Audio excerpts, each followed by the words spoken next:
ओम नमो विष्णवे नमः। नमस्कार साथियों, आप सभी का स्वागत है हमारे चैनल मेरी सोल पर। साथियों, इस वीडियो में बात करेंगे एकादशी व्रत के बारे में।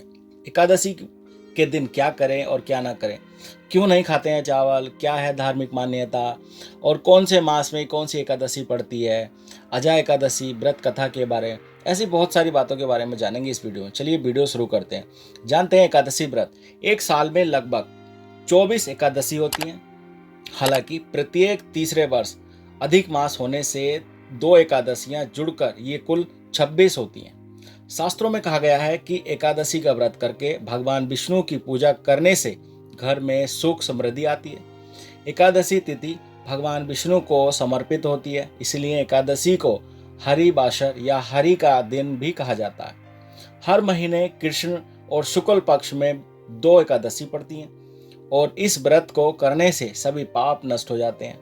एकादशी स्वयं विष्णु प्रिय है, इसलिए इस दिन का व्रत जप तप दान पुण्य करने से प्राणी श्री हरि का सान्निध्य प्राप्त जीवन मरण के बंधन से मुक्त होकर मोक्ष को प्राप्त करता है। शास्त्रों में एकादशी व्रत को करने का विशेष नियम बताया गया है, जिनका पालन करने से व्रत का पूरा फल मिलता है।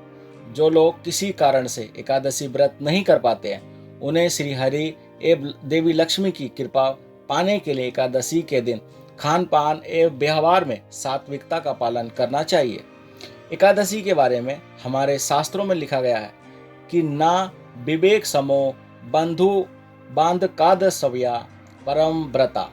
इसका अर्थ है एकादशी के व्रत से बढ़कर कोई व्रत नहीं होता और विवेक के समान कोई बंधु नहीं होता। माना जाता है कि अगर कोई व्यक्ति 5 ज्ञान इंद्रियों को साध लेता है तो वह प्राणी पवित्र हो जाता है। एकादशी के व्रत के बारे में कहा जाता है कि इस दिन शरीर में पानी कम होना चाहिए। व्रत के दिन शरीर में जितना पानी कम होगा, व्रत करने में उतनी ही आसानी रहेगी।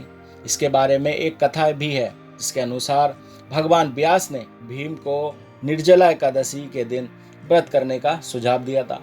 शास्त्रों में लिखा गया है कि देव ऋषि नारद ने 1000 साल तक निर्जला एकादशी का व्रत करके भगवान नारायण को भक्ति की प्राप्ति की थी। इस व्रत को सर्वश्रेष्ठ व्रत बताया जाता है। अब जानते हैं एकादशी के दिन क्या करें और क्या ना करें। नंबर 1, एकादशी के दिन क्रोध ना करते हुए मधुर वचन बोलने चाहिए। नंबर 2, एकादशी का व्रत उपवास करने वालों को दशमी के दिन मांस, लहसुन, प्याज, मसूर की दाल आदि निषेध वस्तुओं का सेवन नहीं करना चाहिए। नंबर 3, रात्रि को पूर्ण ब्रह्मचर्य का पालन करना चाहिए तथा भोग विलास से दूर रहना चाहिए। नंबर 4, एकादशी के दिन प्रातः लकड़ी का दातुन ना करें। नींबू, जामुन या आम के पत्ते लेकर चबा लें और उंगली से कंठ साफ कर लें। वृक्ष से पत्ता तोड़ने भी वर्जित है, अतः स्वयं गिरा हुआ पत्ता लेकर सेवन करें। नंबर 5, यदि यह संभव ना हो तो पानी से बार कुल्ला कर लें। फिर स्नान आदि कर मंदिर में जाकर गीता पाठ करें या पुरोहित जी से गीता पाठ का श्रवण करें। नंबर 6, फिर प्रभु के सामने इस प्रकार प्रण करना चाहिए कि आज मैं चोर, पाखंडी और दुराचारी मनुष्यों से बात नहीं करूंगा और ना ही किसी का दिल दुखाऊंगा। रात्रि को जागरण कर कीर्तन करूंगा। नंबर 7, तत्पश्चात ओम नमो भगवते वासुदेवाय इस द्वादश मंत्र का जाप करें। राम, कृष्ण, नारायण आदि विष्णु के सहस्त्र नाम को कंठ का भूषण बनाएं। नंबर 8, भगवान विष्णु का स्मरण कर प्रार्थना करें और कहें कि हे त्रिलोकीनाथ, मेरी लाज आपके हाथ है, अतः मुझे इस प्रण को पूरा करने की शक्ति प्रदान करें। नंबर 9, यदि भूलवश किसी निंदक से बात कर भी ली तो भगवान सूर्य नारायण के दिन दर्शन कर धूप दीप से श्री हरि की पूजा कर क्षमा मांग लेना चाहिए। नंबर 11, एकादशी के दिन घर में झाड़ू नहीं लगानी चाहिए, क्योंकि चींटी आदि सूक्ष्म जीवों की मृत्यु का भय रहता है। नंबर 11, इस दिन बाल नहीं कटवाना चाहिए। नंबर 12, अधिक नहीं बोलना चाहिए। अधिक बोलने से मुख से न बोले वाले शब्द भी निकल जाते हैं। नंबर 13, इस दिन यथाशक्ति दान करना चाहिए, किंतु स्वयं किसी का दिया हुआ अन्न आदि कदापि ग्रहण नहीं करें। दसवीं के दिन मिली हुई एकादशी व्रत मानी जाती है। नंबर 14, वैष्णवों को योग्य द्वादशी मिली हुई एकादशी का व्रत करना चाहिए। त्रयोदशी आने से पूर्व व्रत का पारण करें। 15, एकादशी यानी 11 के दिन व्रतधारी व्यक्ति को गाजर, सलजम, गोभी, पालक इत्यादि का सेवन नहीं करना चाहिए। नंबर 16, केला, आम, अंगूर, बादाम, पिस्ता इत्यादि अमृत फलों का सेवन करें। नंबर 17, प्रत्येक वस्तु प्रभु को भोग लाकर तथा तुलसी दल छोड़कर ग्रहण करना चाहिए। नंबर 18, द्वादशी के दिन ब्राह्मणों को मिष्ठान दक्षिणा देना चाहिए। अब जानते हैं कैसे प्रारंभ हुआ एकादशी व्रत। भगवती एकादशी कौन है? इस संबंध में पद्म पुराण में कथा है कि एक बार पुण्य श्लोक धर्मराज युधिष्ठिर को लीला पुरुषोत्तम भगवान श्री कृष्ण ने समस्त दुखों त्रिविध तापों से मुक्ति दिलाने हजारों यज्ञों के अनुष्ठान की तुलना करने वाले चारों पुरुषार्थ को सहज ही देने वाले एकादशी व्रत करने का निर्देश दिया। इस व्रत को करने से जीवन के सारे कष्ट समाप्त हो जाते हैं और उपवास करने वाला दिव्य फल प्राप्त करता है। अतः सभी भक्तों को एकादशी व्रत के नियमों को अवश्य अपनाना चाहिए। अब जानते हैं क्यों नहीं खाते हैं चावल। पौराणिक मान्यता है कि एकादशी के दिन चावल खाने से प्राणी रेंगने वाले जीव की योनि में जन्म पाता है, किंतु द्वादशी को चावल खाने से इस योनि में से मुक्ति भी मिल जाती है। कथा के अनुसार माता शक्ति के क्रोध से बचने के लिए महर्षि मेघा ने शरीर का त्याग कर दिया था और उनका अंश पृथ्वी में समा गया।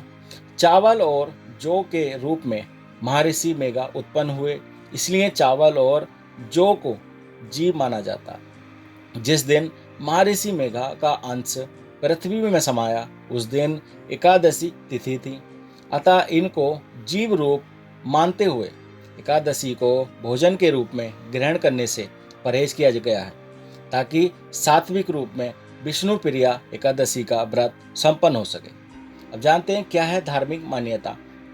ज्योतिष मान्यता के अनुसार चावल में जल तत्व की मात्रा अधिक होती है। जल पर चंद्रमा का प्रभाव अधिक पड़ता है। चावल खाने से शरीर में जल की मात्रा बढ़ती है, इससे मन विचलित और चंचल होता है। मन के चंचल होने से व्रत के नियमों का पालन करने में बाधा आती है। एकादशी व्रत में मन का पवित्र और सात्विक भाव का पालन अति आवश्यक होता है। इसीलिए एकादशी के दिन चावल से बनी चीज़ें खाना वर्जित कहा गया। आइए जानते हैं कि किस माह में कौन सी एकादशी आती है। नंबर 1, चैत्र माह में कामदा और पाप मोचनी एकादशी आती है। कामदा से राक्षस आदि की योनि से छुटकारा मिलता है और यह सर्व कार्य सिद्धि करती है, तो पाप मोचनी एकादशी व्रत से पाप का नाश होता है और संकटों से मुक्ति मिलती है। नंबर 2, बैसाख में बरुथनी और मोहिनी एकादशी आती है।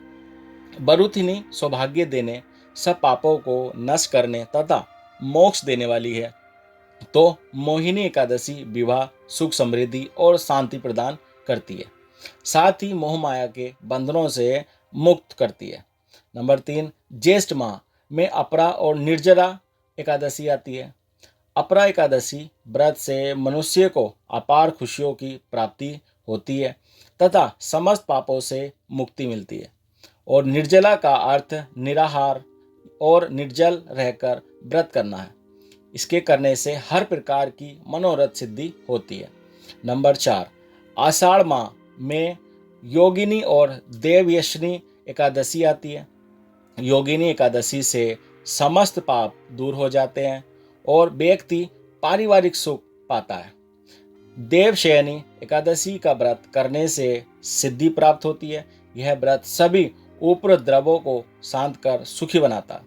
नंबर 5, श्रावण माह में कामिका और पुत्रदा एकादशी आती है। कामिका एकादशी का व्रत सभी पापों से मुक्त कर जीव को कुयोनि को प्राप्त नहीं होने देता। पुत्रदा एकादशी करने से संतान सुख प्राप्त होता है। नंबर 6, भाद्रपद में अजा और परिवर्तनी एकादशी आती है। अजा एकादशी से पुत्र पर कोई संकट नहीं आता, दरिद्रता दूर हो जाती है, खोया हुआ सब कुछ पुनः प्राप्त हो जाता है। परिवर्तनी एकादशी के व्रत से सभी दुख दूर होकर मुक्ति मिलती है। नंबर 7, अश्विनी माह में इंदिरा और पापा कुशा एकादशी आती है। पितरों को अधोगति से मुक्ति देने वाली इंदिरा एकादशी के व्रत से स्वर्ग की प्राप्ति होती है, जबकि पापान कुशा एकादशी सभी पापों से मुक्त कर अपान धन, समृद्धि और सुख देती है। नंबर 8, कार्तिक में रमा और प्रबोधिनी एकादशी आती है। रमा एकादशी व्रत करने से सभी सुख और ऐश्वर्य की प्राप्ति होती है। जैव उठनी या प्रबोधिनी एकादशी का व्रत करने से भाग्य जागृत होता है। इस दिन तुलसी पूजा होती है। नंबर 9, मार्गशीर्ष में उत्पन्ना और मोक्षदा एकादशी आती है। उत्पन्ना एकादशी व्रत करने से 1000 वाजपेय और अश्वमेघ यज्ञ का फल मिलता है। इससे देवता और पितर तृप्त होते हैं। मोक्षदा एकादशी मोक्ष देने वाली होती है। नंबर 10, पोष में सफलता एवं पुत्रदा एकादशी आती है। सफलता एकादशी सफल करने वाली होती है। सफलता व्रत रखने से अश्वमेघ यज्ञ का फल प्राप्त होता है। पुत्र की प्राप्ति के लिए पुत्रदा एकादशी का व्रत करना चाहिए। नंबर 11, माघ में पटतिला और जया एकादशी आती है। पटतिला एकादशी व्रत रखने से दुर्भाग्य, दरिद्रता तथा अनेक प्रकार के कष्ट दूर होकर मोक्ष की प्राप्ति होती है। जया एकादशी व्रत रखने से ब्रह्मा हत्या आदि पापों से छूट व्यक्ति मोक्ष प्राप्त करता है तथा भूत पिशाच आदि योनियों में नहीं जाता। नंबर 12, फाल्गुन में विजया और आमलकी एकादशी आती है। विजया एकादशी से भयंकर परेशानियों से व्यक्ति छुटकारा पाता है और इससे शत्रुओं का नाश होता है। आमलकी एकादशी में आंवले का महत्व है। इसे करने से व्यक्ति सभी तरह के रोगों से मुक्त हो जाता है, साथ ही वह हर कार्य में सफल होता है। नंबर 13, अधिक मास माह में कमला एवं परमा एकादशी आती है। पद्मिनी एकादशी का व्रत सभी तरह की मनोकामनाओं को पूर्ण करता है, साथ ही यह पुत्र, कीर्ति और मोक्ष देने वाला है। परमा एकादशी धन वैभव देती है तथा पापों का नाश कर उत्तम गति की प्रदान करने वाली होती है। अब हम जानेंगे अजय एकादशी के बारे में। जैसे कि आज अजय एकादशी है, साथ में जानेंगे विधि के बारे में और उसकी कथा के बारे में। अजय एकादशी यानी भाद्रपद माह के कृष्ण पक्ष की एकादशी को अजय एकादशी कहते हैं। इसका व्रत करने से सभी पाप नष्ट हो जाते हैं। इस लोक और परलोक में मदद करने वाली इस एकादशी व्रत के समान संसार में दूसरा कोई व्रत नहीं है। अब जानते हैं विधि के बारे में। अजय एकादशी व्रत करने वाले सूर्योदय पूर्व उठकर तिल और मिट्टी का लेप करके कुशा डालकर स्नान करें। इसके बाद सूर्य को जल का अर्घ्य दें और भगवान विष्णु की पूजा करें। इसके लिए अपने पूजा स्थान को शुद्ध कर लें। एक चौकी पर लाल या पीला वस्त्र बिछाकर धान्य रखकर उस पर कलश स्थापित करें। कलश पर लाल रंग का वस्त्र सजाएं। इस पर भगवान विष्णु की मूर्ति रखकर एकादशी व्रत का संकल्प लेकर विधि विधान से पूजा करें। इसके बाद अजय एकादशी व्रत की कथा सुने या पढ़ें। दिन भर निराहार रहते हुए भगवान विष्णु के नामों का मानसिक जाप करते हैं। त्रयोदशी के दिन ब्राह्मण का यथा योग्य दान दक्षिणा दे और स्वयं व्रत खोलें। कथा, अर्जुन ने कहा, हे महानुभाव, हे भगवान, मैंने श्रावण शुक्ल एकादशी अर्थात पुत्रदा एकादशी का सब विस्तार वर्णन सुना। अब आप कृपया करके मुझे भाद्रपद माह के कृष्ण पक्ष की एकादशी के विषय में भी बतलाइए। इस एकादशी का क्या नाम है तथा इसके व्रत का क्या विधान है? इसका व्रत करने से किस फल की प्राप्ति होती है? श्री कृष्ण ने कहा, हे कुंती पुत्र, भाद्रपद माह के कृष्ण पक्ष की एकादशी को अजय एकादशी कहते हैं। इसका व्रत करने से सभी पाप नष्ट हो जाते हैं। इस लोक और परलोक में मदद करने वाली इस एकादशी व्रत के समान संसार में दूसरा कोई व्रत नहीं है। अब ध्यान पूर्वक इस एकादशी का महात्म्य श्रवण करो। पौराणिक काल में भगवान श्री राम के वंश में अयोध्या नगरी में एक चक्रवर्ती राजा हरिश्चंद्र नाम के एक राजा हुए थे। राजा अपनी सत्य निष्ठा और ईमानदारी के लिए प्रसिद्ध थे। एक बार देवताओं ने इनकी परीक्षा लेने की योजना बनाई। राजा ने सपन में देखा कि ऋषि विश्वामित्र को उन्होंने अपना राजपाट दान कर दिया है। सुबह विश्वामित्र वास्तव में उनके द्वार पर आकर कहने लगे, तुमने सपन में मुझे अपना राज्य दान कर दिया। राजा ने सत्यनिष्ठ व्रत का पालन करते हुए संपूर्ण राज्य विश्वामित्र को सौंप दिया। दान के लिए दक्षिणा चुकाने हेतु राजा हरिश्चंद्र को पूर्व जन्म के कर्म फल के कारण पत्नी, बेटा एवं खुद को बेचना पड़ा। हरिश्चंद्र को एक डोम में खरीद लिया जो शमशान भूमि में लोगों के दाह संस्कारों का काम करवाता था। स्वयं वह एक चांडाल का दास बन गया। उसने उस चांडाल के यहाँ कफन लेने का काम किया, किंतु उसने इस आपत्ति के काम से भी सत्य का साथ नहीं छोड़ा। जब इसी प्रकार उसे कई वर्ष बीत गए तो उसे अपने इस नीच कर्म पर बड़ा दुख हुआ और वह इससे मुक्त होने का उपाय खोजने लगा। वह सदैव इसी चिंता में रहने लगा कि मैं क्या करूं, किस प्रकार इस नीच कर्म से मुक्ति पाऊं। एक बार की बात है कि वह इसी चिंता में बैठा था कि गौतम ऋषि उसके पास पहुंचे। हरिश्चंद्र ने उन्हें प्रणाम किया और अपनी दुख भरी कथा सुनाने लगा। राजा हरिश्चंद्र की दुख भरी कहानी सुनकर महर्षि गौतम भी अत्यंत दुखी हुए और उन्होंने राजा से कहा, हे राजन, भादो माह में कृष्ण पक्ष की एकादशी का नाम अजा है। तुम उस एकादशी का विधान पूर्वक व्रत करो तथा रात्रि को जागरण करो। इससे तुम्हारे सभी पाप नष्ट हो जाएंगे। महर्षि गौतम इतना कहकर आलोप हो गए। अजय का नाम की एकादशी आने पर राजा हरिश्चंद्र ने महर्षि के कहे अनुसार विधान पूर्वक उपवास तथा रात्रि जागरण किया। इस व्रत के प्रभाव से राजा के सभी पाप नष्ट हो गए। उस समय स्वर्ग में नगाड़े बजने लगे तथा पुष्पों की वर्षा होने लगी। उन्होंने अपने सामने ब्रह्मा, विष्णु, महेश तथा देवेंद्र आदि देवताओं को खड़ा पाया। उन्होंने अपने मृतक पुत्र को जीवित तथा अपनी पत्नी को राजसी वस्त्र तथा आभूषणों से परिपूर्ण देखा। व्रत के प्रभाव से राजा को पुनः अपने राज्य की प्राप्ति हुई। वास्तव में एक ऋषि ने राजा की परीक्षा लेने के लिए यह सब कौतुक किया था, परंतु अजय एकादशी के व्रत से प्रभाव से ऋषि द्वारा रची गई सारी माया समाप्त हो गई और अंत समय में हरिश्चंद्र अपने परिवार सहित स्वर्ग लोक को गए।